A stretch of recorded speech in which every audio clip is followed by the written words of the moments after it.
When we think of sadistic serial killers, we automatically think of men. Dennis Rader, Andre Chikatilo, John Wayne Gacy.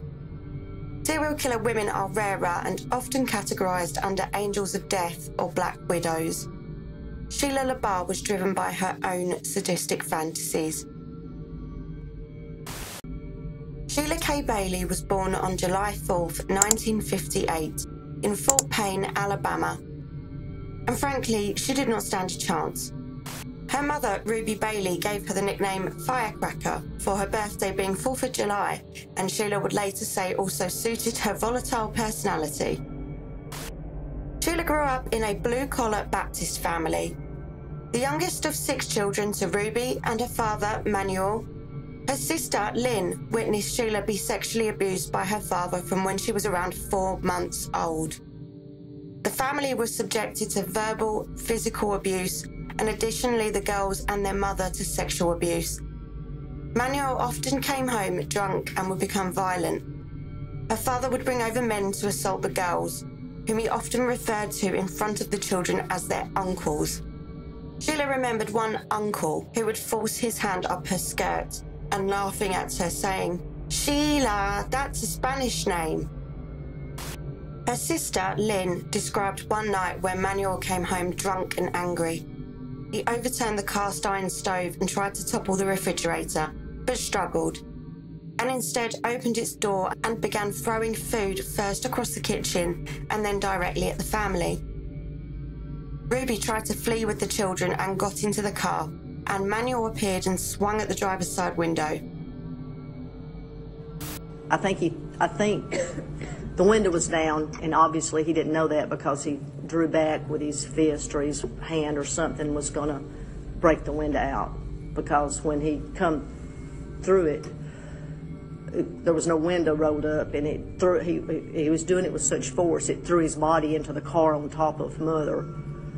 What happened when that happened? We started trying to scramble out the right side of the car, out the right door, and by this time he's got himself back on his feet, and we're trying to run. Mother again's trying to get Sheila, and she's got her by her right hand, and holding her right hand and trying to run. And what happened at that point? The carport was right there, and he picked up this can of antifreeze, and it was in it comes in a can like paint thinner does. They're square kind of and tall, and they're metal, and it obviously had something in it, because when he slung it, it was with force, and he threw it towards us, and it hit Sheila.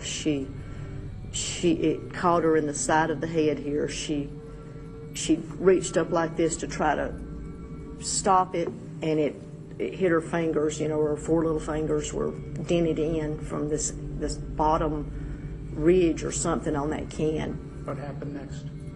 Well, he was going to pick it up again. Mother's trying to run with Sheila, and Sheila's screaming and crying, and he was going to pick it up again, and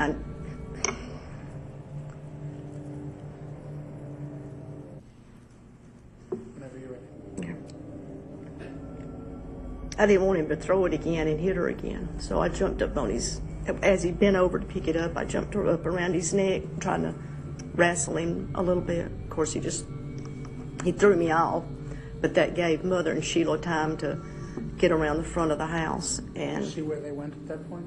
I just knew they went towards the front of the house and across the lawn, so I took off running. Where did you go? There was a cornfield right beside the house, maybe 30, 40 feet from the house, and he was running, catching up to me, and when I got to the edge of the cornfield, I just dove into it and rolled a little bit and laid still, because it's dark, and I thought, well, maybe he won't know where I am if I can roll over a few times. There come a point as you were lying still in the dark where he said anything to anyone? I did. Yes, did you? I not for a few minutes, because I didn't want him to hear me. And when I heard him give up, I heard him rustling through the corn stalks, and then I heard him start kicking the house and cussing and carrying on. And while he was doing that, I was whispering for Mother. I was calling her, with a whisper, and then we found each other in the cornfield. And was anyone with your mother when you found her in the cornfield? Sheila was with her. And what happened at that point? Well, we started walking through the cornfield towards my brother Jimmy's house, and I guess it's about 5 miles away. We didn't stop at a neighbor's house or anything. We just walked all the way. Ruby never pressed charges for the assaults against her and her daughters. The girls understood two things. They were never safe around Manuel, and that Ruby was powerless to stop him. When Sheila became a teenager, she dealt with her issues by writing poems, free-flowing poems, written in the moment, late at night, usually in her room. She graduated from Fort Payne High School in 1976. She loved singing and dreamt of being a country musician or a model. She took pride in her appearance and competed in beauty pageants. When Sheila was 23, she met 19-year-old single father John Baxter. They only dated for a month before getting married on New Year's Eve in 1981. Sheila immediately regretted this. To John, Sheila had the potential to be a good wife and mother to his daughter, Wendy, but Sheila didn't want to be a mother, she wanted to be an artist. And her resentment of this started to creep into their marriage. She would beat Wendy and break her toys. She told the baby, "If you ever tell your daddy, I'll kill you and your daddy both." Now, Wendy's a baby. She obviously told her mother, John's ex-wife Nancy, who then confronted John. But one day, John came home from work one day to find out Sheila had locked Wendy in a closet and given her a bucket inside to go to the toilet. John then ordered Sheila to get out the house, and she did leave, but she also left with his sports car and his credit cards. They divorced in February 1982. Now, Sheila obviously blamed Nancy for the split. Of course she did. She didn't do anything wrong. She never does anything wrong. Sheila began to turn up at Nancy's friends' houses and knock on their door late at night, demanding that Nancy show herself. And then when she didn't, she would slash the surrounding parked cars' tyres and throw nails on the driveway. One day, Sheila spotted Nancy filling up her truck at a gas station. Nancy heard a war cry coming from across the lot and saw Sheila sprinting towards her, brandishing a claw hammer. Nancy grabbed the nearest thing to her in her truck, which just happened to be a 24-inch long machete. The women circled each other, shouting threats and waving their weapons, before police sirens rang out from the nearby police station, and the two quickly jumped into their cars and sped away. Another time, Nancy was walking back to her car with a bag of burger and fries on her way to work when Sheila appeared and slapped it out of her hand, the contents spilling to the ground. Nancy grabbed Sheila's long hair and began smashing her head against a steel bumper, knocking her out. Possibly the only time in her life that Sheila got KO'd. Another time, Sheila spotted Nancy in her car at the intersection, screamed out of the window and spun the car around, waving a gun at her. Nancy slammed her foot on the accelerator and smashed into Sheila's, John's, sports car, before the two raced each other to Fort Payne Police Station to try and get their report filed first. Later on, the district attorney informed Nancy that Sheila had given the police a piece of her mind over the way they handled the situation and handed Nancy a form for a gun permit, telling her, "You should take this. That woman's elevator doesn't go all the way to the top." Now Sheila was no longer being financially supported following her divorce. She had to get a job at a nearby burger joint. One night, her co-worker, Ronnie Jennings, gave her a lift home, and from that moment, she was completely enamored by him. Ronnie was, by her description, tall, dark, and handsome, didn't have any kids, and he dated around. The two began spending time together, skipping work and smoking weed. When Sheila's divorce with John Baxter was finalised, she pressured Ronnie to get married, but he didn't want to be tied down. She eventually got her way, and they married in Georgia. A shotgun wedding of sorts? What's a shotgun wedding? Maybe, maybe not. Anyway, they got into the car after the ceremony, and Sheila began sobbing and told Ronnie they should never have got married. One of the things you'll probably notice about Sheila is that when it comes to men, there is a set pattern of behaviour. The pattern of violence by Sheila towards men has a history. It goes right back to her old high school boyfriend. Sheila had intense mood swings that would often end up turning violent. Ronnie found her to be controlling and unreasonable. Ronnie would stay up all night worrying that she would one day kill him, too scared to go to sleep. And one night, Sheila told him that she would attack him with scissors in his sleep. Ronnie very much remembers himself as the victim of the situations when the arguments turned physical. They decided to move to Tennessee to start a new life, and Sheila got a job in a hotel. Of course, this didn't change things, and Sheila wanted to divorce Ronnie, but he would refuse to divorce her. Her co-workers frequently complained about her at the hotel as well. They said that she used to disappear from the front desk and that she fraternised inappropriately with the male guests. In 1985, Sheila was asked to leave that job. Sheila got another job as a secretary and quickly started an affair with the boss of the company, Sam Williams. She wanted to be taken care of, and Sam was wealthy, and she wanted to leave Ronnie for Sam. Sam was also married, but he told Sheila that he wanted to leave his wife to be with her. But before long, their little fantasy evaporated when Sam's father tracked them down to a local hotel. He found out about their secret, ordered Sam to put an end to it, and fired Sheila in the process. Sam's father actually owns the company that she worked for, so there was nothing that they could do. And Sheila spiralled into a deep depression. Now, Ronnie was not completely innocent, so I'm not going to make him out to be a saint. I am sorry for this next part, but it is part of the story. One day, Sheila and Ronnie were arguing at home again, and one of the kittens that they had curled itself around Ronnie's foot. In his anger, he stamped on the kitten and crushed its back, and it was crying in pain. Now, for whatever she was, Sheila loved animals, so when this happened, she was inconsolable. This is the thing that really pushed her over the edge with Ronnie, and she cried uncontrollably whilst he took the kitten outside to put it out of its misery. Prick. So later that night, Sheila turned up at the restaurant that Ronnie worked at, and she walked through the front doors, straight through to the kitchen, and began screaming at him, claiming that he was cheating on her. Sounds like it must have happened a lot, because Ronnie was completely unfazed by it and just said to her, "I'll fuck whoever I want." Sheila cried and reached into a purse and got out a bottle of red pills and said, "I'll show you how badly I want out this marriage." These pills were later confirmed to be placidils, a sedative. She took them all in front of him and stormed out, slammed the car door, and she drove away. She lost control of the car during the drive and was found unconscious in the wreck. She was rushed to hospital and her stomach was pumped.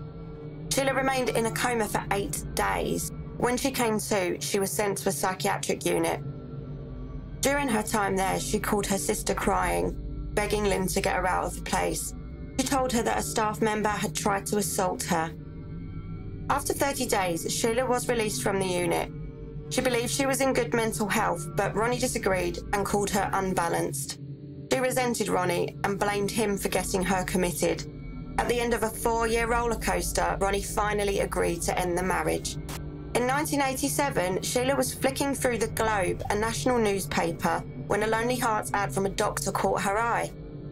She replied to this ad, not realising how many lives would be changed forever. Dr. William Bill LaBarre was born on the 23rd of April 1926 in Norwich, Connecticut. He earned his wings in the Navy as an aerial gunner specialist during World War II. After the war, Bill felt directionless, not knowing what he wanted from life. His cousin, Edward Charon, spotted a career ad in the back of a bodybuilding magazine to train as a chiropractor. The ad read, "GIs accepted," and they were sold. Bill's mother, Emma, joked that she reckoned they'd last 3 weeks. 1 week to travel to Iowa for the training, 1 week to flunk out, and another for the journey home. Dressed in suits and smart hats, the two got the train to Davenport, Iowa, to the Palmer School of Chiropractic. Bill and Ed would listen to the stories of how the founder of the school, D.D. Palmer, once cured a man of deafness by one adjustment, and they were fascinated. Bill wrote to his mother and begged her to see a chiropractor back home. Like many older women in the 1940s, Emma's health was described as ailing. but after a few sessions, her health miraculously turned around and the two had Emma's stamp of approval. Bill's girlfriend Leonie moved down to Devonport to be with him and they married. He completed his studies and Leonie and Dr. Bill LaBarre returned to New Hampshire with a baby daughter to set up a practice. Life couldn't be happier. At the time, the state of New Hampshire did not recognise chiropractic as a legitimate therapy and Dr. LaBarre's first practice was illegal. Some of his friends were thrown in jail for operating illegal practices, but Bill managed to fly under the radar. Eventually, the state granted Dr. LaBarre his clinic and he established a thriving practice with his cousin, Dr. Ed Charon. Bill and Leonie learned a man called Dan Harvey was selling part of his land in Epping, New Hampshire. Epping, a farm town of 26 square miles, had picturesque views of acres of farmlands and forest and only 7,000 residents. A dirt road opened up to 119 acres of land, including a large home and a barn. The house had a gabled roof with a large chimney right at the centre. The couple now also had a son, so they decided to raise their family on the farm, and Bill soon developed a passion for rearing horses. Now, Bill's patients found him warm and approachable, but back home, he and Leonie were having a difficult time. Their son had learning disabilities, and this put pressure on the marriage. And in 1972, Bill and Leonie would divorce, citing irreconcilable differences. Bill met Edwina in 1976. 10 years younger than him, Edwina was tall and pretty, and Bill was transformed. He was in love and happy. In 1983, the Sherman College of Straight Chiropractic awarded Bill Chiropractor of the Year, and life was going good. But in the same year, Edwina was diagnosed and tragically passed away with cancer. Bill was lost without her and he was severely depressed. He was kind and cheerful to everyone around him, but he was a deeply lonely man. In 1987, Bill put a Lonely Hearts ad in the newspaper titled Doctor, Widower. He received lots of replies, but something struck him about the letter that arrived from Fort Payne, Alabama. Now, I'm guessing that was because included within the letter there was a topless photo of the woman. He responded. Their relationship moved quickly, and soon enough, Sheila Jennings flew out to New Hampshire to meet Bill LaBarre. She never went back home. Sheila was enamoured with the farm that Bill lived on, and the first few months were like a honeymoon phase. She fell in love with the horses, she ran around naked in the fields. She apparently frolicked naked in the grass and thought that no one could see her. But she didn't realise there were treetop deer hunting stations dotted around the edge of the farm. Obviously, the town began to talk about her. Before Sheila moved in, the farm was referred to by the locals as the Old Harvey Farm. But Sheila insisted on renaming it the Silver Leopard Farm, which the locals found quite funny because it is. Seems like Epping is a small town, so when Sheila turned up, she obviously became the centre of gossip there. Her hair was too long, her lipstick was too red, she was flashy, she walked around the town in skin-tight leopard print. She enjoyed the attention, and she also enjoyed that her presence made the locals uncomfortable. Rumours began to circulate around the town about her, and people wouldn't believe them because they seemed so far-fetched, but once they met her, they changed their minds. Sheila still had her dreams of becoming a country singer, so Bill took her to Nashville, Tennessee to meet some other musicians. She appropriated Bill's last name and introduced herself to musicians as Casey LaBarre. As time went on, Sheila lost interest in her career aspirations, so Bill gave her authority over his rental properties. She also made herself a bailiff of sorts at his chiropractic and realised that Ed and Bill had been too relaxed with the patient's payments. One patient informed Ed during an appointment that Sheila had threatened to drop her if she didn't pay the balance. Ed Charon lived in the apartment above the practice, and one day Sheila demanded $700 a month's rent. He, of course, declined her offer. She warned him, "If you don't pay me, I'll kill your fucking dog." Ed was having none of it and chucked Sheila out. But in a strange coincidence, his Doberman dropped dead 3 days later. At some point in the 1990s, the name Sheila LaBarre appeared on her driving licence. They never legally married, but Sheila became Bill's common-law wife and took his name. Even if they did, she'd probably regret it anyway. Bill had rewritten his will following Edwina's death, leaving his business assets to Ed, who lived above the clinic, allowing him to remain in the flat rent-free for a year. The rest would be divided by his 2 children. In 1988, a new will was submitted. The will mimics the previous, except named Sheila K. Jennings LaBarre would be the executrix of his estate. Ed would be asked to vacate the flat immediately, and a strange paragraph was added at the end. During my life, I grew to love and trust a very special lady known as Sheila K. Jennings LaBarre. Because of my love and trust, I conveyed or transferred various real estate, cash, stocks and bonds and personal property into trust for Sheila. I further give, bequeath and devise all of my estate, real, personal and mixed, of every kind and nature whatsoever, situated to Sheila K. Jennings LaBarre, if she survives me. In 1990, a companion document written on a typewriter gave Sheila power of attorney over Bill, and most of his properties were to be managed by her. The first 6 paragraphs of the will spoke only about Sheila. The 7th gratefully began, I have not forgotten my children, and cited his business assets were to be placed in a trust and managed by Edward Charon. The final paragraph read as follows. I specifically do not want either of my children to initiate or participate in any legal contest regarding the trusts I have signed. It is my desire that the farm and all land before the property of Sheila K. J. LaBarre. Then, in 1982, Ed's name was completely redacted from the document and replaced with Sheila's. She'd managed to garner complete control over Bill in under 4 years. She was now free to live her life however she saw fit, bringing various men home and solving her crimes by choosing violence, to everyone including Bill. Sometimes she would run him off the farm and he would stay on neighbours' couches. On January the 15th, 1985, Sheila filed a police report against a Jamaican citizen called Wayne Ennis. She accused him of trying to force her off the road and then punching and kicking her in the head, and got an order of protection against him. On the 22nd of August 1995, Sheila married Ennis in York, Maine. According to her, he had begged her to marry him. Sheila had used her typewriter to write a cleverly worded prenuptial agreement that obviously leaned in her favour.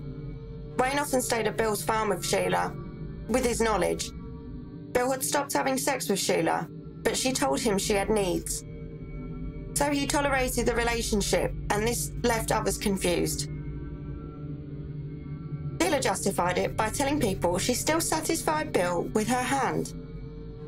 She told people she was a practicing dominatrix and got pleasure from inflicting pain on men, but no one assumed she was referring to Bill. One night she took Wayne out in her truck, furious at Bill. She hoped that one day a horse would kick him in the head and finish him. She told Wayne, I thought about strangling him myself, and said that if Bill dies, she gets the farm. She then instructed Wayne to kill Bill, show his commitment to her. Wayne refused, and Sheila threw him out of the truck, leaving him to find his own way back to the farm. Sheila would throw things at Wayne and would hit him. One time she fired a gun over his head, screaming, I'll send you back to Jamaica in a box. That time he fled the farm and spent the night up a tree in a neighbour's orchard.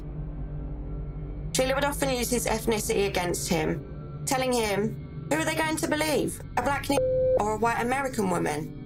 She'd also call Wayne's mum back in Jamaica and threaten her too. A police report filed in March 1996 accused Wayne of domestic assault. Sheila's statement mentioned that a resident alien was jealous and insecure and a period of separation would be beneficial. She also asked that Wayne, as part of his plea deal, pay her medical expenses, but she wouldn't say what those medical expenses were for. Another time, Sheila accused him of cheating and goaded him to hit her. But when he refused, she ripped her own shirt, punched herself in the head and scratched her face. Now, if this was anybody else, you would laugh at Wayne's attempt to make himself look like a victim, but remember, this is Sheila. The next day, Bill helped Wayne pack a bag and drove him to the station, begging him to get away from her.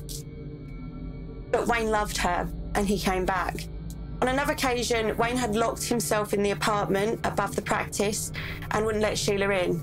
So, of course, she took out her gun and she fired shots through the door. But in December 1996, Wayne came home one day to overhear Sheila in her bedroom making sexual commands. He walked in to find her on top of a man in her bra. Now, when he walked in the room, she flew into a rage because she'd been caught. So she grabbed a cordless phone and threw it at him, striking him in the head. And this was the end to the 16-month marriage. And Wayne fled back to Jamaica. He didn't go back to Jamaica, he fled back to Jamaica. In 1997, Sheila got a restraining order against him for repeatedly assaulting her. I wasn't sure about the date of that one, but I think that she might have made allegations about him whilst he wasn't in the country. But I cannot confirm. But in the same year, another domestic violence report was filed that named Sheila as the perpetrator. This was an incident again at the practice, but the report was made by a different man called James Brackett, who was in a relationship with Sheila. James was said to have some cognitive difficulties, and Sheila liked him because he had a subservient nature.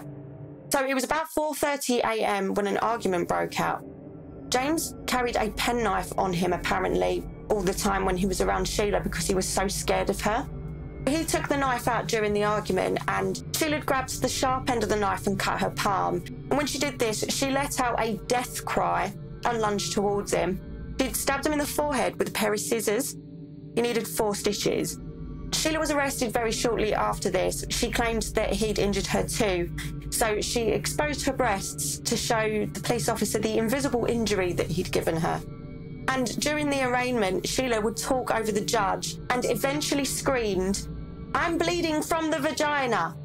The hearing stopped and the emergency responders were called, but later she admitted she was on her period. This incident is not funny, but I laughed. Now, after this incident, Sheila had convinced James to sign over power of attorney to her, and because of that, the charges were dropped. In July 2000, Lynn threw a birthday party for Sheila back in Alabama, and Sheila turned up with both Bill and James. But obviously no one said anything, or dared to acknowledge it out loud. It became clear that the stress of Sheila was beginning to affect Bill's health. He developed a sickly green complexion. He often stayed at the apartment above the practice, leaving Sheila to her own devices on the farm.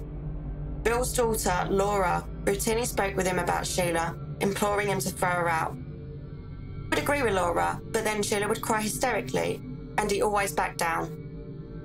Bill got a restraining order against Sheila, twice. And twice, Sheila got him to retract them. At one point, he bought her a house in Tennessee, but she refused to leave. On 2nd of December 2000, Sheila found Dr. Bill LaBarre dead in the kitchen at age 74. This devastated Sheila and had a profound impact on her. But it didn't stop her from bringing James to the funeral. Sheila quickly had Bill cremated. During the service, she insisted on standing up and singing a country song that witnesses said seemed to go on forever. She then declared to the congregation that Bill had died snapping his own neck whilst giving himself an adjustment. In any case, the LaBarres agreed amongst themselves that Sheila had poisoned him. In 2001, she petitioned the court to have herself officially proclaimed the wife of Dr. Bill LaBarre, but in 2002 was forced to drop it. Bill's daughter got a restraining order against Sheila. Sheila was often seen on the roads in her silver Mercedes, her professionally dyed blonde hair blowing in the breeze. She was referred to by the locals as promiscuous, an easy lay, and nymphomaniac. She was known to be erratic and had a habit of using guns to intimidate the locals. One farmhand told how she threatened him with a shotgun and made accusations about his intentions with the horses. Yet she was good at getting whatever she wanted. After Bill's death, his children attempted to contest the will but were unsuccessful. His daughter Laura told how Sheila had called her shortly after she found a large bundle of cash. How does it feel to have nothing? Before hanging up. James had lived on the farm for nearly 5 years by the time Bill died and lived in a constant state of anxiety. Sheila smoked weed every day. She'd accuse him of cheating and she'd chase him around the house with a kitchen knife. One time she hired a polygrapher to come to the house and do a lie detector on James, but he couldn't read the list of questions. James moved into this little camper van on the property where Bill used to go for peace and quiet. Sheila responded by attacking the camper with an axe. The farmland was remote. A man could scream and shout at the top of his lungs, and no one would be able to hear him. At that time, Sheila liked to use telephone sex lines, and James would overhear her talking in ways that really unsettled him. Have you ever wanted to have sex with your mother? And do you like little boys? When James pissed her off, she would scratch at his face and try to gouge his eyes out, and slapped and punched him. One day, a neighbour saw both of them walking down the road, and Sheila pointed to animal shit on the floor and said to James, "That's yours, pick it up." The neighbour watched as he actually picks it up in his bare hand, and they carried on walking down the path, with a look of smugness on Sheila's face. During their last argument, Sheila had scratched at James's face, but this time James fought back. Sheila ran away into another room, but then James realised that's where she kept her .38 revolver, and he fled for his life in the snow, with bullets flying past him as he ran. After this, James bought a green pickup truck and bought a vanity licence plate which read "I am alive" on it, and he attributed that to surviving Sheila. Bill had provided security and structure to Sheila's life, and with him gone, she didn't have that anymore. He was the only man who ever stood up to her and kept her in line. In the same year that he died, her brother and her father also died. And these things really escalated her behaviour to the point that the locals started to refer to her as Crazy Sheila. And that year she started recording tapes of every single conversation that she ever had, in person or on the phone. Sheila was well known to the local law enforcement as an eccentric character and a terrible neighbour. Gossip around town included Sheila killing a dog, a rabbit and a fish. She became obsessed with rabbits and hoarded large numbers of them on the farm, running free in the buildings and the property.